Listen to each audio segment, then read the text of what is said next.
Over the first weekend of April 2025, over 7,000 people attended the third annual Working Class Literature Festival, held at a former car parts factory on the outskirts of Florence. The opening day of the festival was the 1,367th day since the workers first seized the plant in opposition to the company's attempt to shut it down. In the days before the festival was due to begin, workers received their third and now final redundancy notice. Yet despite this news, the festival remained both a buoyant and militant occasion as the workers push ahead with their plans to reopen their factory as a worker cooperative building ecological goods. This is Working Class Literature.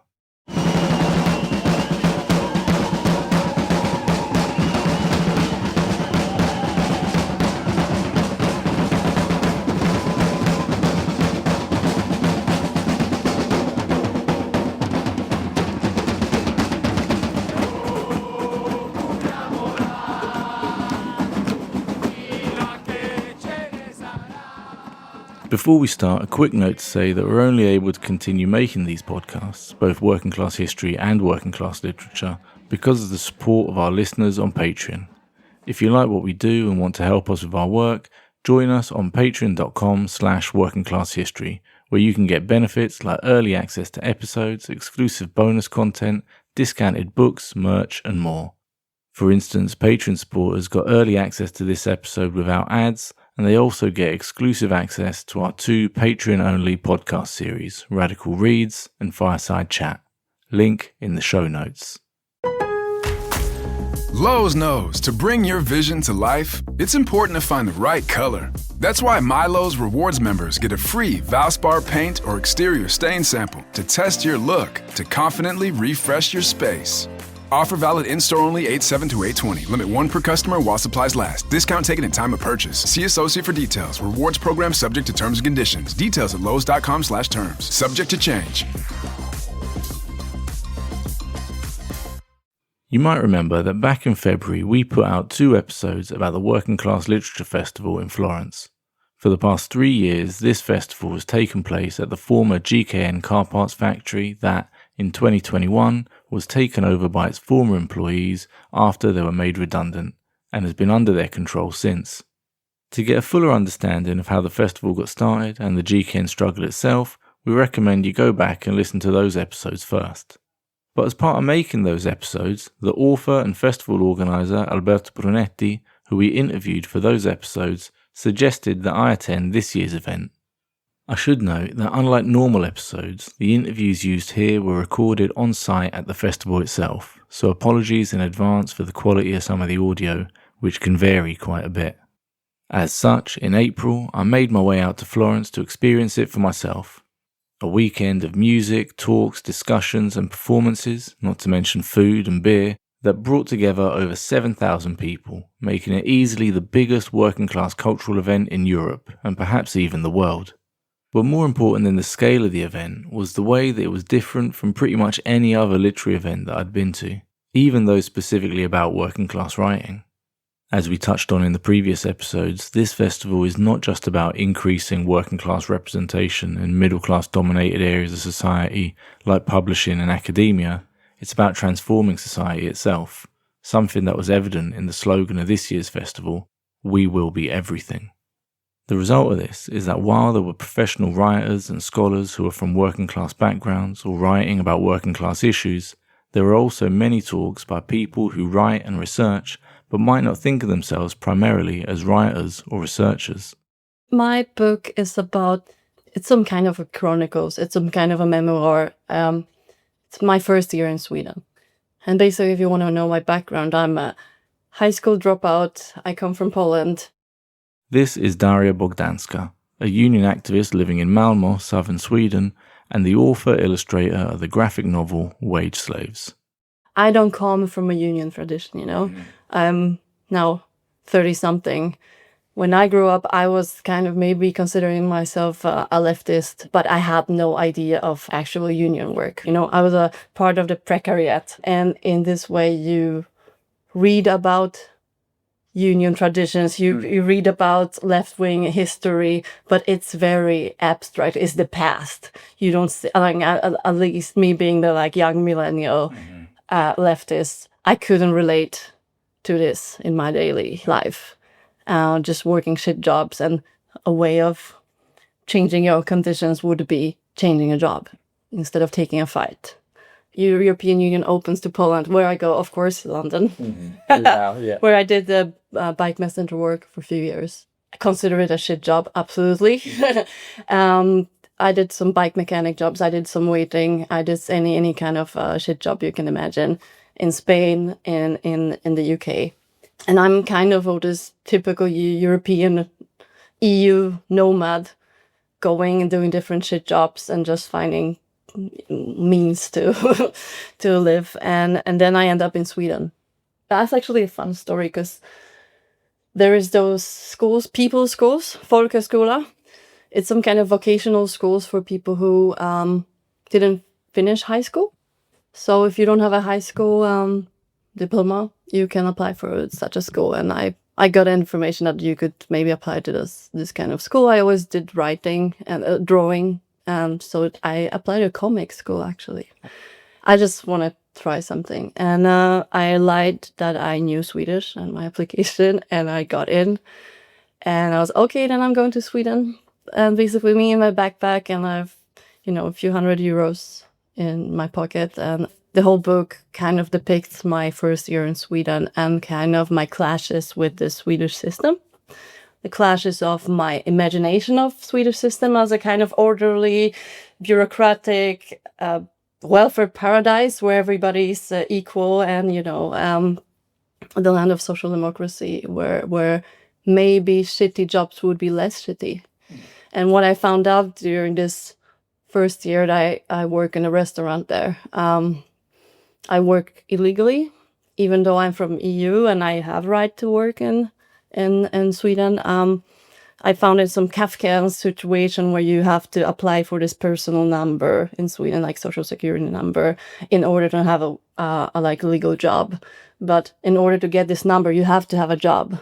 So it's a catch-22 situation, So I work illegally. I work at a restaurant. It's an Indian restaurant, and I'm the only white person working there.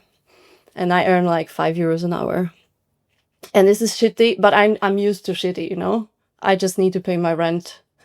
And I go to work before and after school. But what I realized is that there's a whole hierarchy of workers there. And I earn €5, which for a Swede is slave wage. But there is people from Bangladesh earn €4.50, but there is a guy from Pakistan who earns €3, and there's what I call the ladder of desperation. That the more desperate you are for a job, for money, then the less you get paid. And this is something that pisses me off really, and this is something to push me to try to organize, which I do formally for the first time in my life. So this is a story of me going through this journey, kind of awakening in that sense into trying to organize the kind of precarious situations, try to also navigate how to organize when there's so much at stakes, like people who have working visas and risk a lot, or like some shady connections with owner who lends them money, or they live at his place, or they live at the restaurant, and how to organize in those conditions. So there's a parallel story of the union organizing, and also me finding my way in Sweden, finding my life in Sweden, kind of observing, trying to understand what's going around me, what's this country about.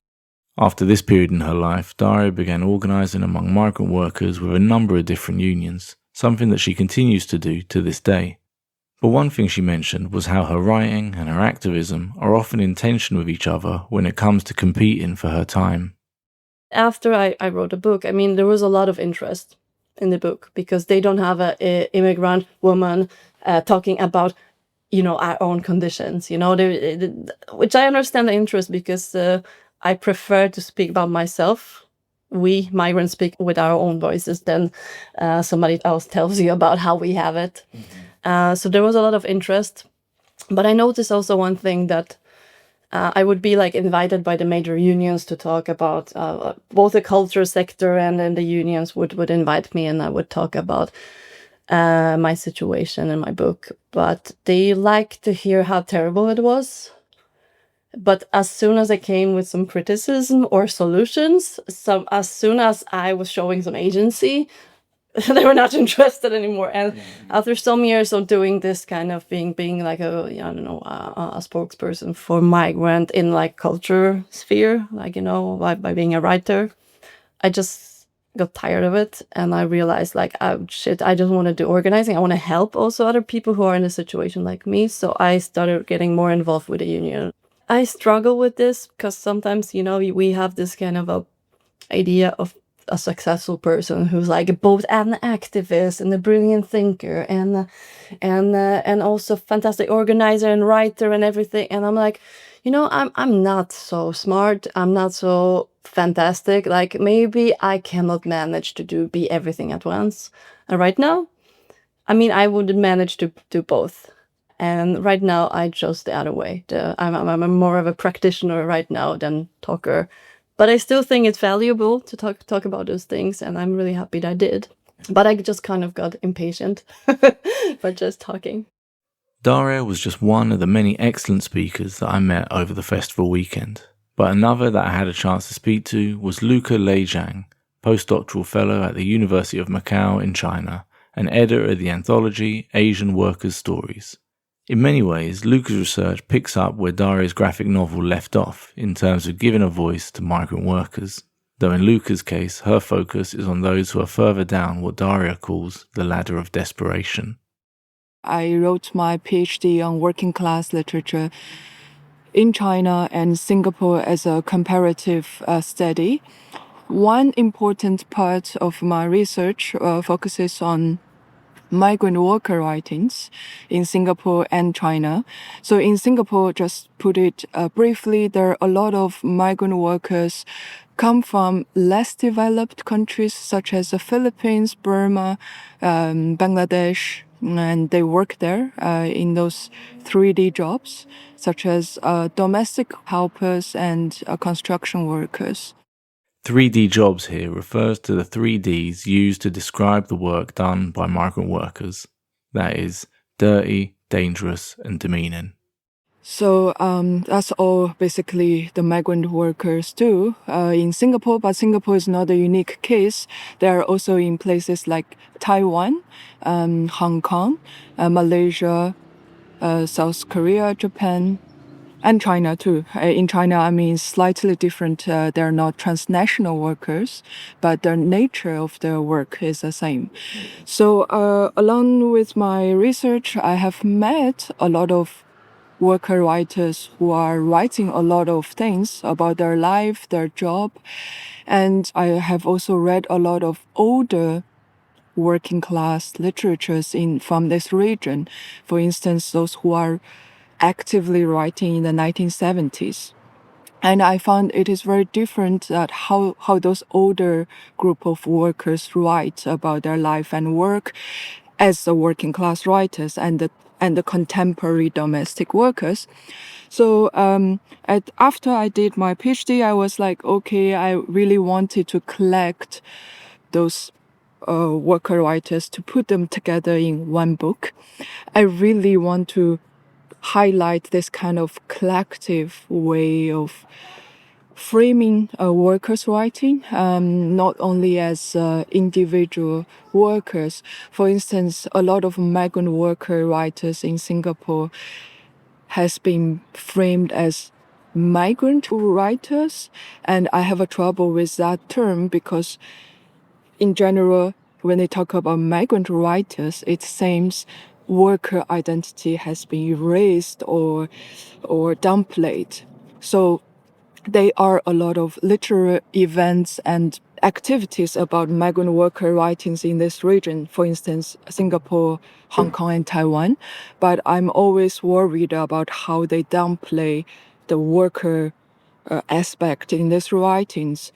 And there are a lot of things also happened within this writing community. For instance, when migrant workers are writing about their home lives, their personal emotions, they are very welcomed by the local government's literary events. But there's a line where when they started writing about their working conditions as workers, or when they want to have some improvements in their life conditions, they are no longer welcomed in this kind of writing practices.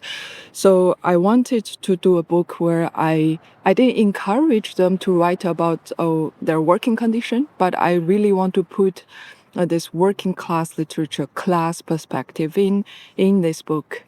And thirdly, maybe the last one is I want to the writers know they are not writing alone.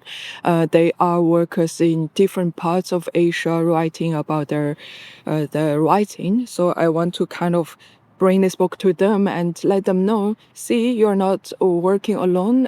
We have a lot of people writing on their lives. They are writers in these collections who are very experienced writers. They have been writing for years. But the fact is, some of the writers are very experienced ones, and they are published, they're recognized, but some of them are very, very new.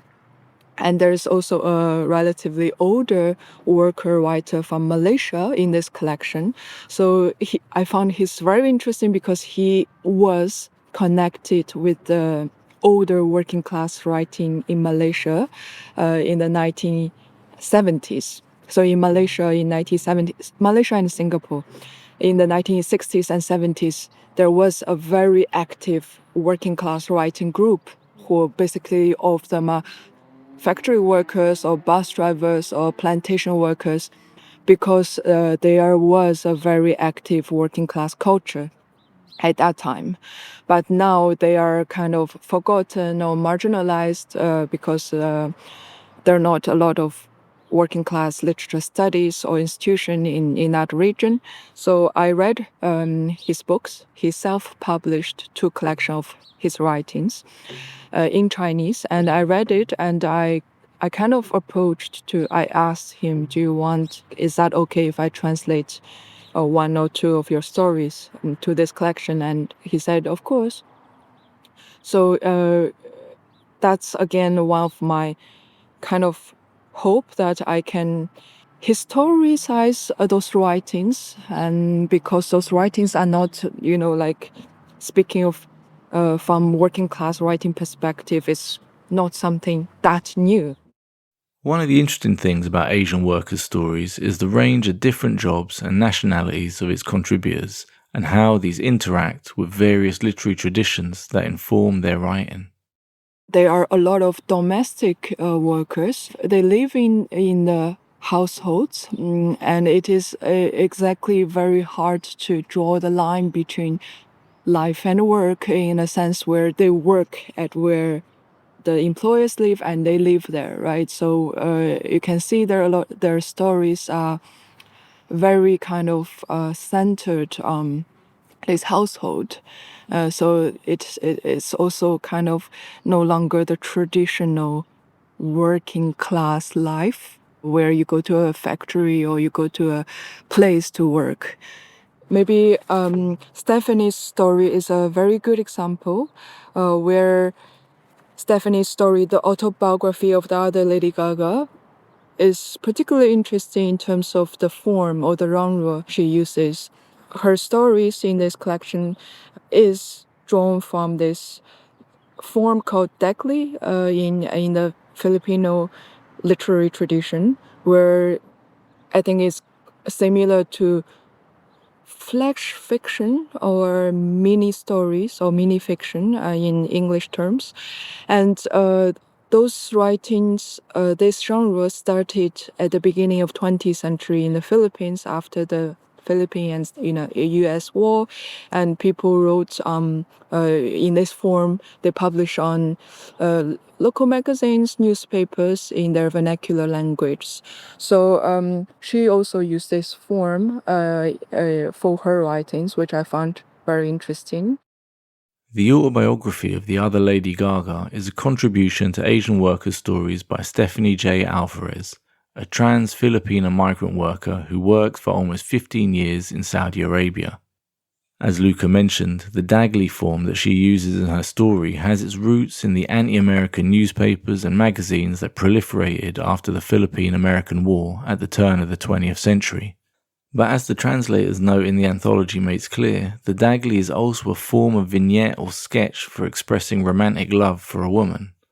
This context feels very present in Alvarez's story, not just in terms of the political origins of the Dagley, but also its roots as a romantic genre. But those romantic roots contrast starkly with the multiple depictions of sexual harassment and violence in Alvarez's story, and, in doing so, Alvarez powerfully twists those roots into a sick parody of themselves. Like Lucas says, for domestic workers, the line between life and work is often hard to draw, and as can be read in Alvarez's story, the same can be said about the line between workers' issues or the issues of migrants, women, or LGBT+ communities, particularly in places like Saudi Arabia, where their vulnerability as oppressed groups is made worse by the conditions of their employment. However, Alvarez is not the only writer in the collection to use form and genre in interesting ways. Speaking of form, I'm very interested in, for instance, the form of journal or how they document their factory life or construction workers' life.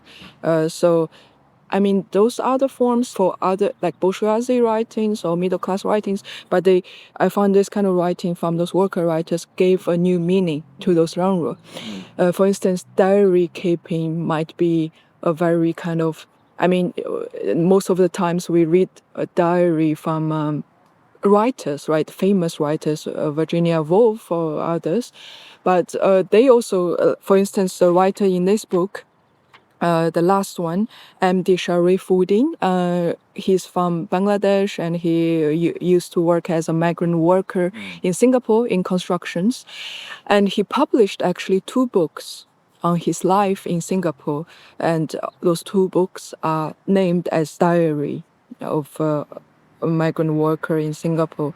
And again, in terms of form, maybe keeping a journal or diary was supposed to be very intimate, personal writing, but his writing was meant to be read by others in terms of Singaporean people and other fellow workers for other different purpose. Last year, on the Working Class Literature podcast, we published a 3-part series on migrant worker poetry in China, with a significant focus on the poetry anthology Iron Moon. One thing that came up during my conversation with Luca, however, is that those Chinese migrant worker poets who have been translated into English themselves often reflect the biases of Western scholars and translators. If you'd like to listen to our series on Chinese migrant worker poetry, we'll include a link to it on the webpage for this episode. Link in the show notes. So in China, everything's very complicated, even when it comes to workers' writing. There are so many workers are writing in China today or in the past. And I found this is very interesting in terms of who got translated. Iron Moon did a great job in terms of how collectively poets are translated. But there is also a trend that they are a certain type, I would say, worker poets got translated into English. It's really, sometimes I even feel it depends on who was discussed or written by Western academics.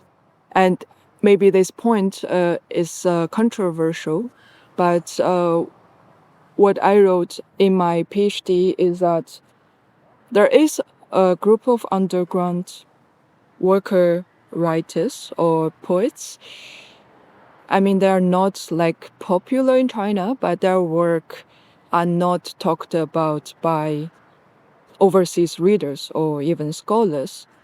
So the first one I found it's extremely important and interesting that they have a very radical class consciousness. And secondly, they write and they want to publish and they organize this collective because they want to build up a working class culture. And that's also paradoxically, the reason they stay largely unknown by most of the people because they don't want to get to know by the mainstream media or mainstream middle class publishing houses. And because in their publication, they have published 3 collections of their own works. And they wrote very clearly that, so our aim of those writing and those publications is to build up a working class culture. And it is from the working class, the workers, the Chinese workers, and it is for the working class. So I found that is extremely interesting and very important if we want to talk about working class literature. Because from my perspective, a lot of worker writers are consumed today by the middle class taste and middle class or mainstream publishing industry. And those writers are very radical also in terms of why do they write. They see a political potential there in their writing. They want to change, right? They want to kind of call for a more collective way of writing and building up a culture of their own. And certainly, they want kind of working class solidarity from below. So even in the very beginning, when I approached to the poet Wu Ji and writer, he's very kind of suspicious of me, which is okay. He was like, okay, who are you? What? Like, you can feel he has this sense like, I don't want to be studied, right? So I spent years or some time to talk to him and explain my views and build up this kind of connections with him, and as well as other few writers from this collection. I found that's really, really important, even in China or in Asia today, that, you know, how the worker writers are approached and how we collaborate with them as academics or translators or publishing industries. A lot of worker writers, as far as I know, are consumed. And I wrote about this in Singapore, like how a worker writer are made and unmade by middle class writers or that industry in general. So there's about to be a quick ad break here. If you'd like to listen to our episodes without ads, then do support us on Patreon for ad-free episodes as well as a bunch of other Patreon-only content at patreon.com/workingclasshistory. Luca and Daria were just 2 of the incredible speakers at the festival this year, but there were numerous others in both English and Italian, and always supported by a seemingly endless network of volunteer interpreters. More than any one particular talk or performance, however, what really made the festival so unique was its connection to the ongoing struggle at GKN, which, as we've mentioned before, goes beyond the everyday struggle of work and wages towards something more fundamentally transformative. Over the years that this struggle has been going on for, workers have put together an industrial plan to reopen the factory as a workers' cooperative, but not making car parts as they were before. In the new industrial plan, the GKN workers intend to restart production making ecological goods, like a range of cargo bikes for fossil fuel-free delivery services and solar panels, both to sell as a product in and of itself, and also for the factory to produce cheap, renewable energy for the local community. This is all part of the Factory Collective's plan for what they call a socially integrated public factory, a factory that will be at least 51% owned by the workers themselves and responding to the needs of the local area. To help bring this about, the GKN Factory Collective proposed a law on public industrial consortiums, which would allow public bodies to buy up industrial sites once companies shut down production. In December 2024, this law was approved by the regional government in Tuscany. Now, the next step, we are struggling for the city halls and the regional government to hurry up in the process of creating this public consortium, that is the one that they can create, basing this decision on our law, in order that maybe in June or July they can start to bargain with the ownership in order that this building become public. This is Dario Salvetti, the spokesperson for the GKN Factory Collective, speaking to a group of international attendees at this year's Working Class Literature Festival. Longer-term listeners might remember that we also spoke to Dario in our previous episodes on the festival and the struggle at GKN. The right-wing parties in Tuscany are attacking us by saying that our law of public consortium is a law that brings back the Soviets in Tuscany. I would like to, but it's not the case. It's a very, very moderate law that simply allows a public government to say, if there is a factory, you have to behave like there is a factory. You cannot treat a factory like a real estate investment. This is the basic purpose of the law. Not less, not more. And we have a fear that the Democratic Party want to invest in this law because they want to use it into the electoral field, but they won't succeed because their will is not what they sometimes do, because a party that has been formed in years and years in privatizing everything, now that they have to do a public thing, could also fail.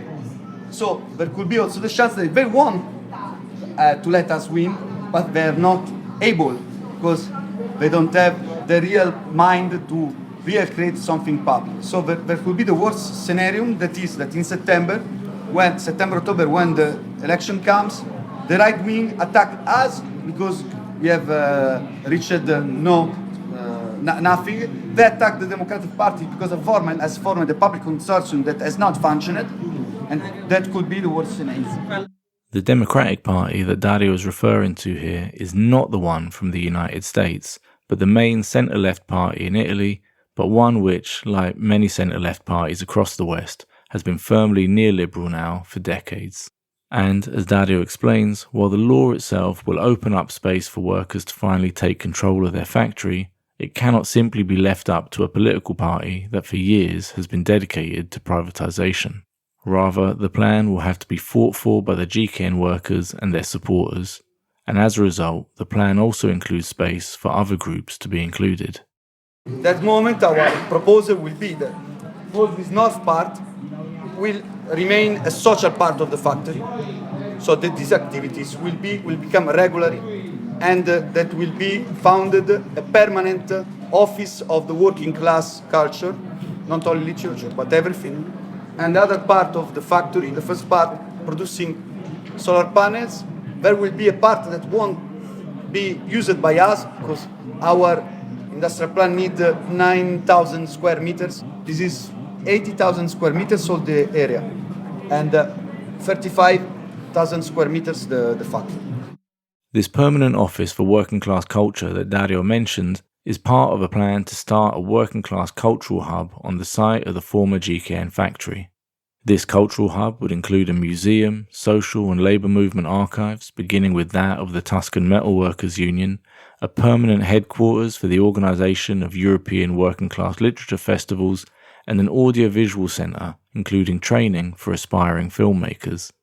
This is just one of the projects that will be developed on the site, which will be run by a cooperative made up not only of the former workers, but climate and migrants' rights campaigners, mutual aid associations, and social centres. The plan is incredible, almost too good to be true, but as with all the other obstacles that have gotten in their way, the Factory Collective has a strategy for overcoming it and turning their plans into reality. More or less, we need 12 million euros, okay? 600,000 can come from our unemployment benefit, because we can shift our unemployment benefit into the cooperatives. We have some ethic financial fund that could make 2 million euro, and ethic bank that may put 2 million euros, and then we have another public sector that could bring into the project like 500,000. And then we have like 5 million that should come from the bank, okay? And we are bargaining with some bank. And as I was saying, they're not here because they are clever or because they want that our struggle win, but because this struggle is so popular that it's an occasion also for the bank to do social washing. We know this is the game, but it's impossible to restart a factory without a loan from a bank. Unsurprisingly, the plan hasn't been well received by the business community. What has been clear in the last months is that there is total skepticism from the industrial sector, in Italy at least, but I think it's something that is Europe. There is total skepticism in the chance to produce solar panels here. They want to leave the technology to China. And you could say, well, it's better if someone produces solar panel, I don't mind if they are produced in China and Italy. Yes and no. It would be better to produce solar panel with a short chain of value, because of course more kilometers the solar panel do, and later will be the recovery of the energy that the solar panel produces. We had to change a lot of things in the industrial plan. For example, we don't want to produce classical solar panel like the Chinese one, or at least we can also produce those one, but the kind of solar panel that we want to produce will be solar panels that are customized in order to be involved in the existing buildings and not to waste other square meters of free ground, for example, in the countryside. So everything was difficult, but going quite okay. From a day to another, we started to feel that every private investor was trying to find an excuse to quit the project. And the real reason is that the industrial experts of the banks are saying it's impossible to use solar panels in Italy. And they say, Mario Draghi, that is the former Prime Minister of Italy, in a recent interview has said, no, we have lost the technology. Leave solar panel to the Chinese and we will do other things. So it's not a question that we want to steal solar panels from the Chinese. We don't want to steal to anybody. We want to cooperate, not to compete.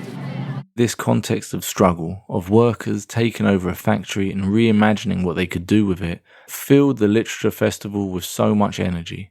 And, as in previous years, one of the ways that this energy manifested itself was in a demonstration of thousands of attendees through the streets on the outskirts of Florence, singing, as always, the GKN workers' anthem, Occupiamola, which in English translates to Let's Occupy It.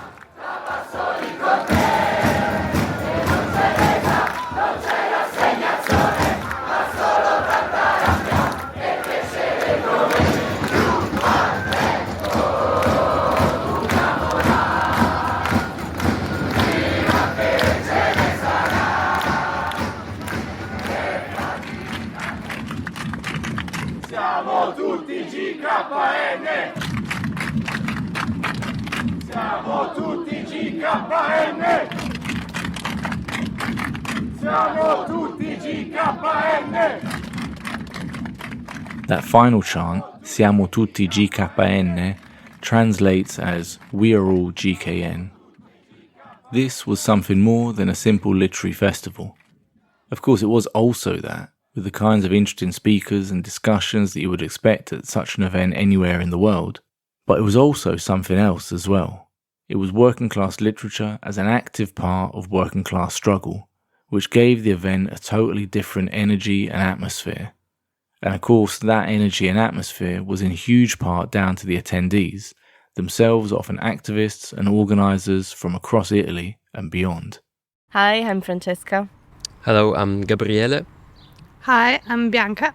We come from Turin in the northwestern Italy, and we represent Comunet, which is a collective and mutualistic association which had a role in the GKN struggle in the past 4 years. Many of our comrades helped in many different ways, some of them with the industrial plan.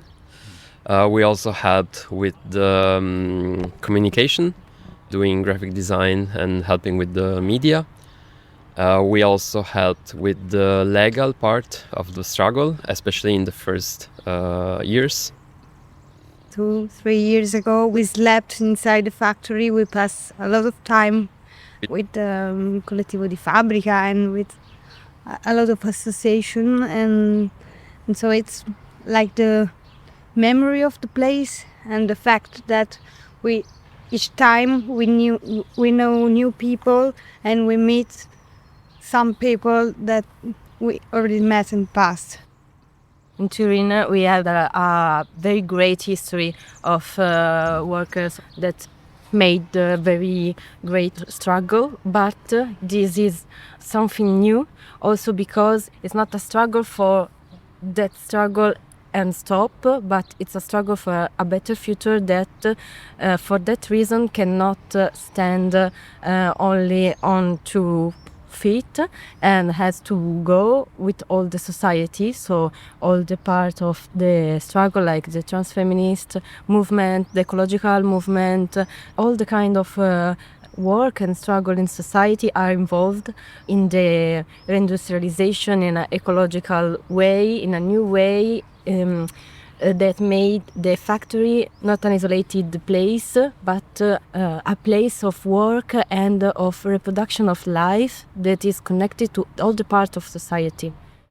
I think it can all be summarized in two words. It's building autonomy. Okay, my name is Davide. I'm one of the founder of the editorial project Cronache Ribelli, which is a project that was born on social media in 2016 to talk about history from a Burma perspective and talk about the history of common people and minorities and their struggles. The way, the history of GKN has been a history of, as many others have been in Italy, but I'd say in Europe in general speaking, and in North America as well, like, of the industrialization and, of basically taking down all the industrial, what is called, Western countries, to relocate them, and the way it can be stopped from below, because many workers made probably the mistake, I'll dare to say, of trusting too much of the traditional parties and unions and trying to think that they would have, solved the crisis from above. But actually JKN is a clear example on how constructing something, that starts from below, from the low level, is actually the first step in gaining a sustainable solution. Hi, I'm Husma. I'm from Germany, from the south of Germany, Stuttgart. And I'm here with some friends, and especially in the context of the campaign We Drive Together in German, wir fahren zusammen. My name is Julia. I live in Leipzig and I'm a PhD student there, actually working on the GKN struggles in some years. So I'm also here as part of the Solidarity Network from Germany and as a scientist. I always wanted to come to see GKN, and especially because in the last years as we said, we did the campaign We Drive Together in German, wir fahren zusammen, which is a campaign between the climate justice movement and workers from the public transport and the union Verdi. And during that campaign, and especially the bargaining campaign the workers had the beginning last year, we had the first climate strike where it was also a warning strike of the workers. And during all that time, I think I was very inspired by the struggle the workers are fighting here. And so it was always on my mind to one day come here and to see it all. I mean, I try to come here as often as possible, but at the moment I'm here because some months ago they wrote and passed, or it was passed, this regional law.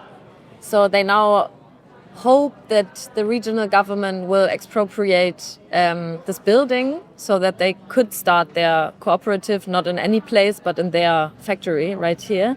And at the same time, they were fired again some days ago. So it's a very contradictory moment at the moment. And this is how you always feel being part of the struggle, that it could be the last moment to be here, to be part of that struggle in that place, really, in the factory. So this is why I thought, okay, before they could be really finally evicted, everyone should come here to support. And this is actually part of their struggle and how they make history, that whatever attack is arriving, they kind of have a counteraction, and I see this literature festival as a part of it, to do something, to mobilize people, to make sure that the police doesn't come to evict them. To me, the introduction yesterday was already quite touching, because Dario, one of the workers, he said something like, okay, it's important that we tell our story and that we do this literature festival because as working class people, We don't have a lot of institutions or a lot of power resources, at least when we are not in a working factory anymore. So we cannot go on strike and stop production, for example. So what we have is our history and our stories, and this is how we can shape society and how we can build our alliances. And there I thought, okay, that moment of, like as Marxists, we like to talk about the structures, right? But they really remind us the whole time that also our stories and ideas, they do shape class consciousness enormously. So this is why I really think how they talk about their struggle and how also poetic it is. It's quite important. One central question is how the climate movement and the labor movement can fight together. And there are so many difficulties, and here they show how even industrial workers, even in this situation of dismissals, can, with all their dignity, be part of also climate movements and shape climate politics in their way and show that there would be a way out. And they do not show it only ideologically, but they really, with that new law, for example, they could really be an example of how also in other regions of the world this deindustrialization could be answered in an ecological way. That's really impressive, I think. Yeah, I think it's just in general, it's so important and inspiring in order to have this utopia here for us in Germany, for example, to know where we have to go to, as you said, democratize union structures, to work on the climate labor turn in the climate movement as well as in unions, and to, yes, just have this example of how it could be. I think it's very important also to have hope and to look up to it. And then this, really this cultural place which really feels like a small, real utopia. I think that everyone can go to an industrial sphere where it's only a shopping mall and some trees left, and otherwise that big factory. That you can come here and see how people are jointly fighting, eating, discussing about politics. That's just something I've never seen. Like, it's really a social movement in an industrial area, which connects kind of new social movements and the tradition of workers' councils from the last 100 years. And you can really feel it, that this is something very special. These are just a few snapshots of some of the conversations I managed to record while I was at the festival. But one conversation I had, which in many ways summed up everything from all the others that I'd been having over that weekend, was with a trade unionist from the nearby city of Prato. I am Francesca. I am a union organizer, and I'm organized with this union called Sud Cobas, SUDD Cobas. It means union, unity, democracy and dignity.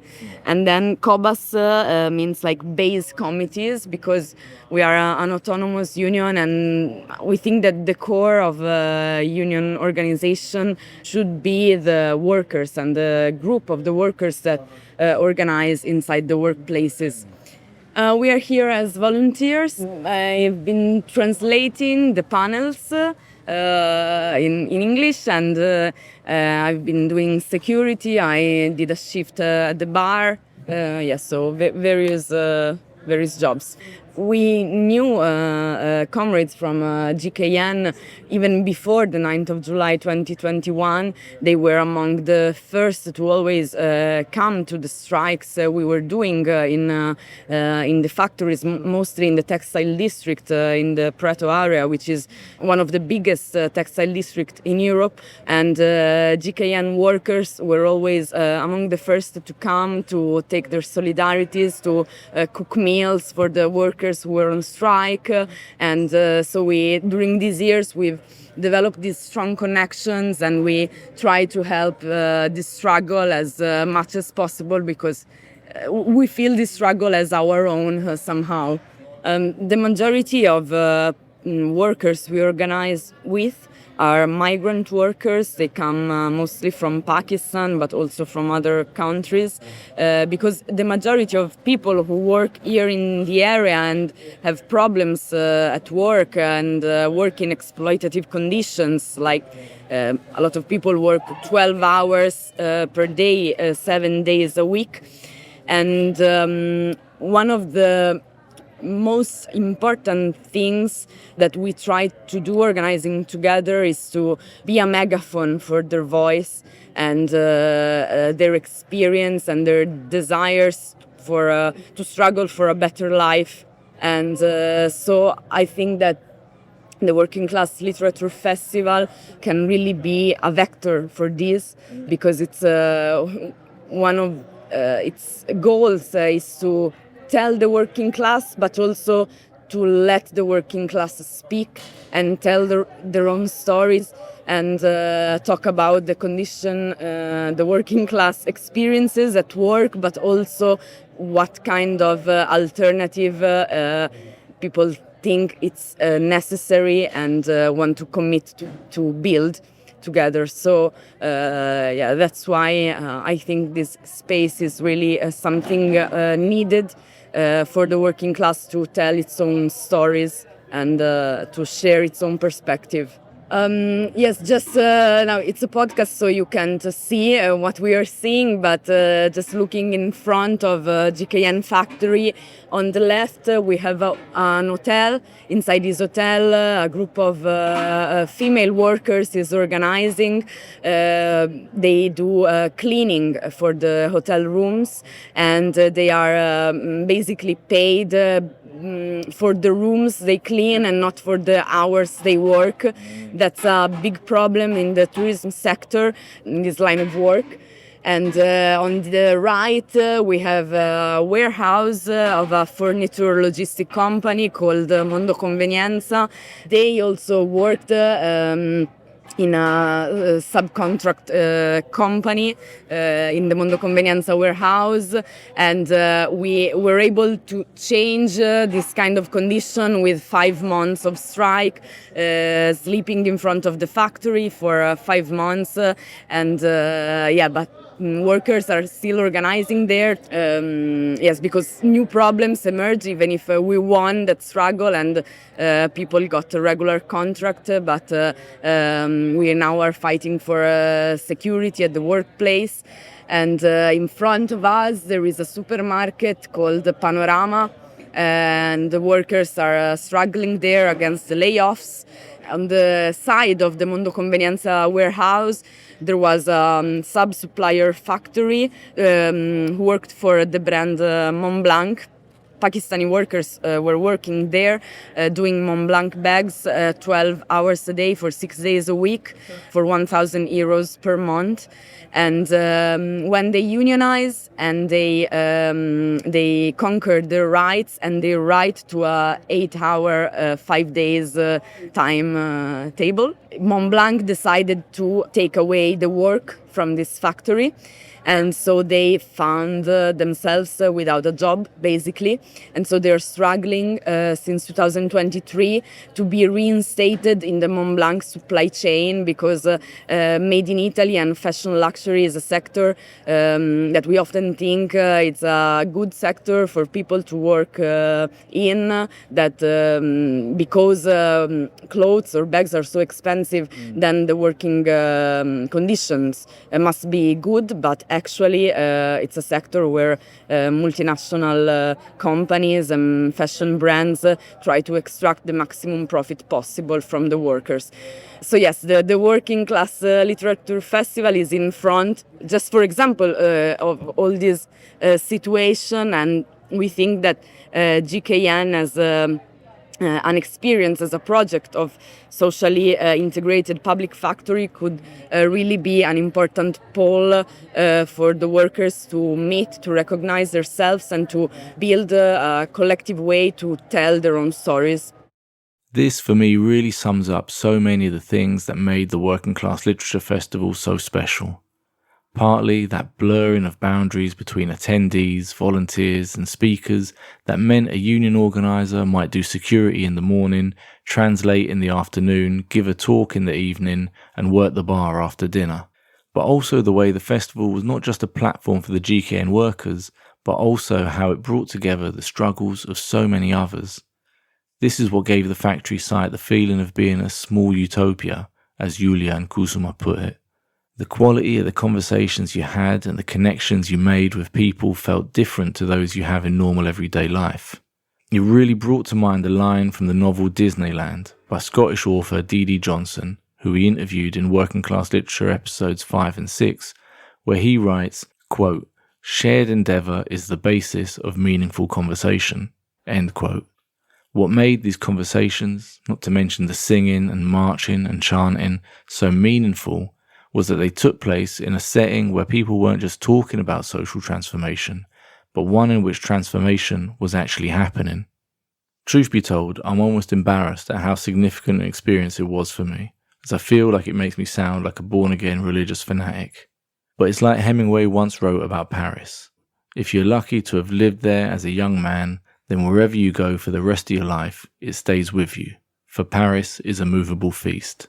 Unfortunately for me, I'm no longer a young man anymore, but regardless, my brief visit to Campi Bisenzio was an experience that absolutely will stay with me for the rest of my life.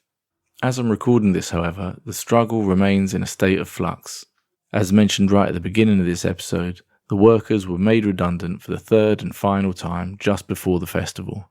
There is now a fear that they could be evicted at any point.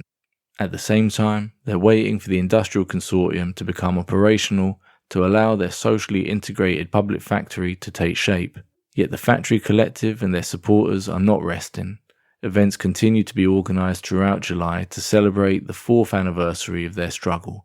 Plans continue to be drawn up for the new factory, and financing continues to be brokered in order to make it a reality.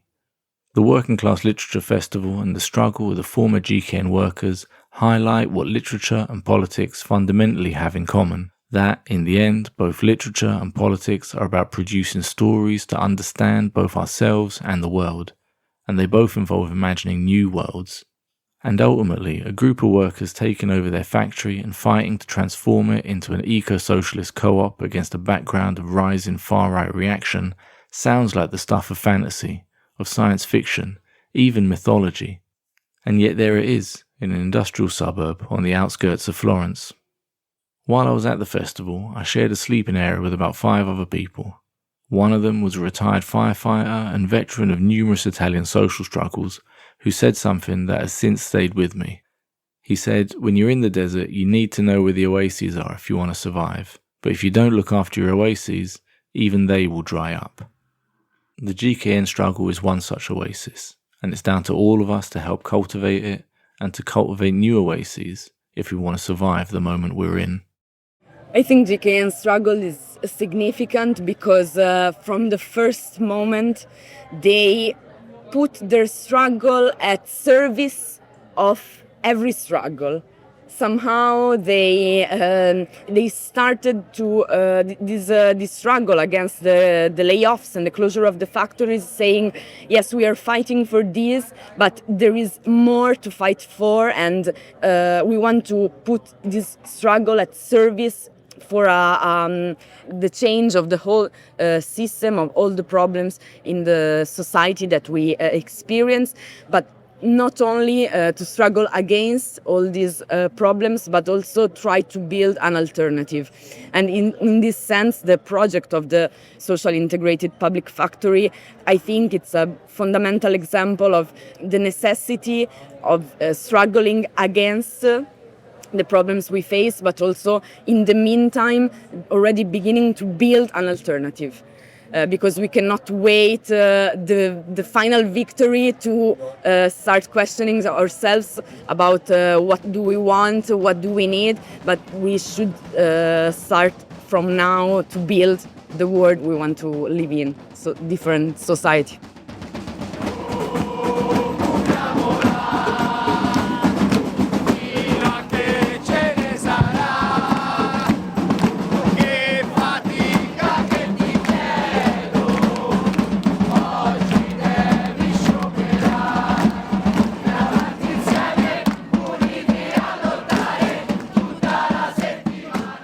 That's all we got time for in this episode.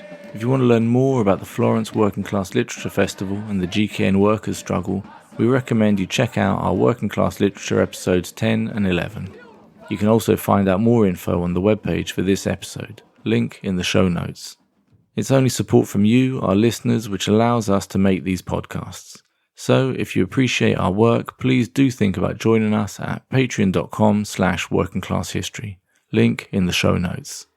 In return for your support, you get early access to content, as well as ad-free episodes, exclusive bonus content, discounted merch, and more.